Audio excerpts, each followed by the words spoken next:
Good morning India. दोस्तों नमस्कार। दोस्तों आज की मेरी कहानी का नाम है अपना बना पराया और पराए बने अपने। ये कहानी आपको कैसी लगी ये आप इस कहानी को पूरा सुनने के बाद नीचे कमेंट बॉक्स पर कमेंट करके जरूर बताना। साथ ही दोस्तों अगर आप इस चैनल पर नए आए हो तो एक बार मैं आपको एक बात बता दूं।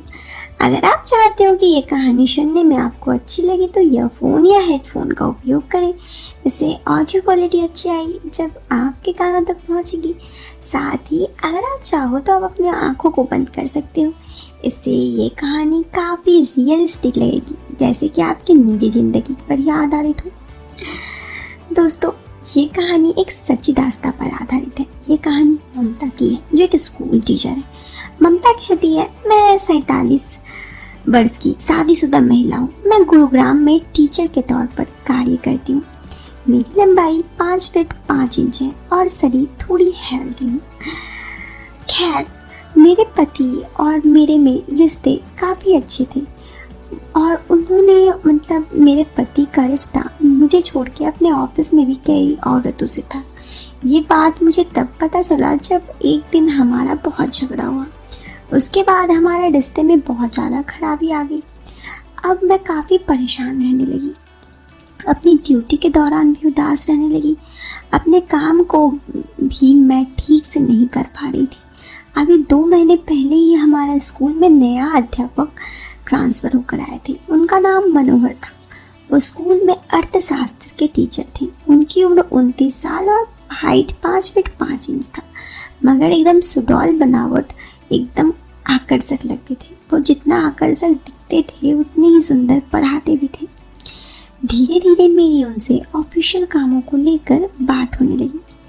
कुछ समय के अंदर हम दोनों में दोस्ती हो गई और धीरे धीरे हम दोनों काफ़ी अच्छे दोस्त बन गए।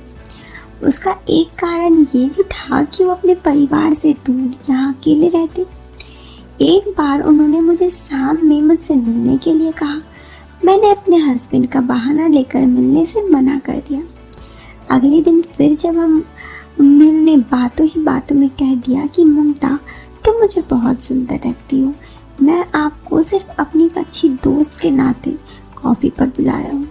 अपनी मजबूरी पर मेरा गला भराया और आंखों से आंसू लिए मैं बोली, मनोहर मेरे पति मुझ पर शक करते हैं।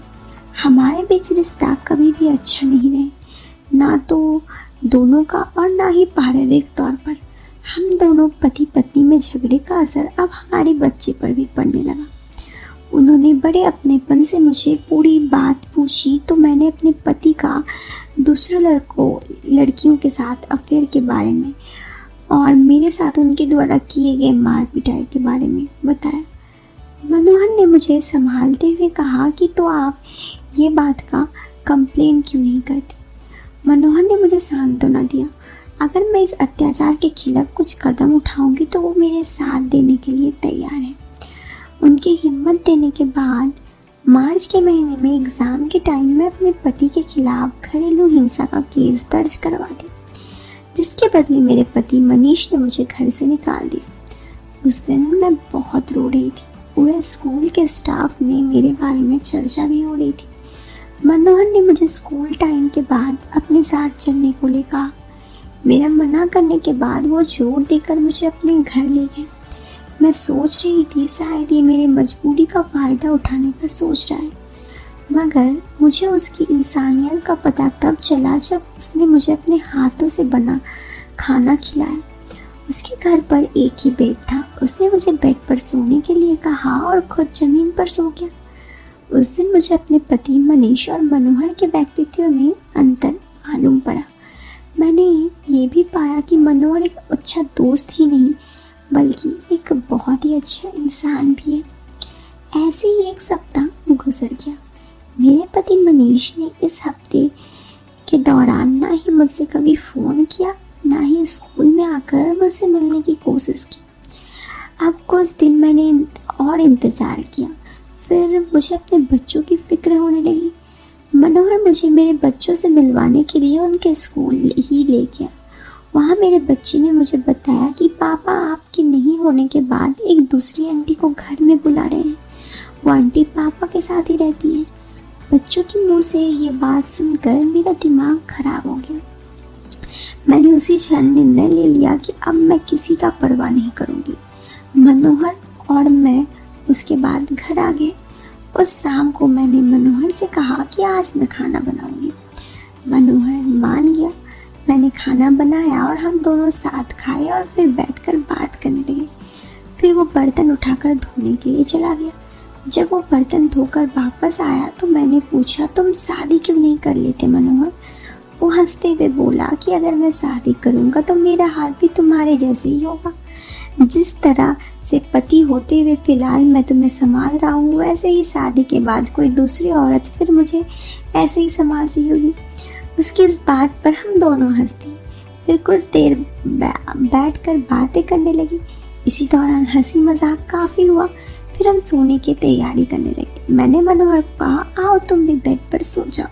मनोहर ने मेरे पास सोने से मना कर दिया। उसने कहा कि दोनों के बीच थोड़ी दूरी रहे, यही अच्छा है। मैंने कहा, अब तो दूरी खत्म हो जानी चाहिए। जो भी होगा हम दोनों की इच्छा से हो रहा है। मैं तुम्हें अपने पास जबरदस्ती सोने के लिए नहीं कर रही हूँ, लेकिन चूंकि मैं भी एक इंसान हूँ और मेरे वजह से तुम जमीन पर सो रहे हो, मुझे अच्छा नहीं लग रहा है। मेरे कहने पर मनोहर सो गया। उस दिन के बाद से मनोहर और मैं साथ में बेड पर सोते, लेकिन बस सो जाते, वो उधर मैं इधर।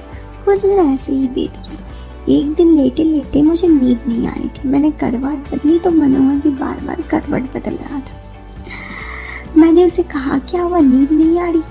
तो उसने कहा, नहीं आज नींद नहीं आ रही। ऐसी बात करते करते हम दोनों बात करने लगे। मनोहर बोला, ममता आप मुझे बहुत अच्छी लगती हैं। आपको देखकर मुझे अपनी माशूका की याद आ जाती है। मैंने कहा, तुम्हारी कोई गर्लफ्रेंड भी थी? तुमने कभी बताया नहीं मुझे। वो बोली, कभी इस विषय में बात करने का माहौल ही नहीं बना। मैंने कहा, अब तो माहौल भी है, आप तो बता दो प्रेम कहानी। फिर मनोहर ने अपनी सारी स्टोरी मुझे बताई कि कैसे एक लड़की से प्यार हुआ जिसका नाम भूमि था। दोनों 2 साल पहले उनका ब्रेकअप हो गया। उसके बाद उसकी जिंदगी में कोई लड़की नहीं आई। उसने किसी दूसरी लड़की को अपने करीब आने का मौका नहीं दिया। मैं उसके साफ दिल से प्यार करने में बहुत प्रभावित हुई। मैं उसके पास उस दिन सो गई। मैं बोली, कोई बात नहीं, जो हुआ उसको याद करके अब कोई फायदा नहीं। अब मैं ही तुम्हारे लिए भूमि हूँ।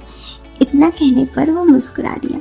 उसके बाद हम दोनों सो गए। अगली सुबह उठे और तैयार होकर स्कूल जाने लगे। फिर दिन भर स्कूल का काम हुआ और घर आ गए। छुट्टी के समय हम दोनों बात किए, फिर वापस घर आ गए। ऐसे ही कुछ दिन समय गुजरा। मैं मनोहर से काफ़ी ज़्यादा अट्रैक्ट हो गई थी।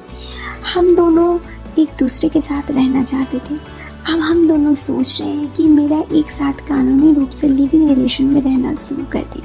मैं इंतज़ार कर रही हूँ, जैसे ही मेरे पति से मेरा तलाक हो जाए मैं उसी दिन मनोहर के साथ खुले रूप से रहने का शुरू कर दूँगी। तो दोस्तों, ये कहानी तो टीचर की थी। शायद लोग ज़िंदगी में कभी कभी इस मौके से गुजर जाते हैं, कुछ ऐसी चीज़ों से कि फिर दूसरे किसी के साथ रिलेशनशिप बनाने में डर लगता है कोई वादा लेने पे।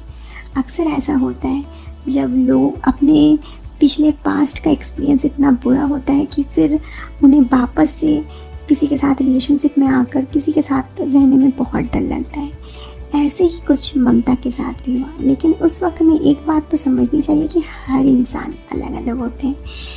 इंसान की सोच का फ़र्क होता है।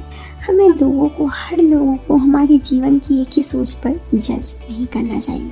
वैसे दोस्तों, आप इस बारे में क्या सोचते हैं? कमेंट बॉक्स में अपनी राय जरूर दीजिएगा। वीडियो पसंद आए तो वीडियो को लाइक करने के साथ चैनल को सब्सक्राइब भी कीजिए। मैं मिलती हूँ आपसे फिर एक नए वीडियो में एक इंटरेस्टिंग टॉपिक के साथ। तब तक के लिए बाय बाय, टेक केयर।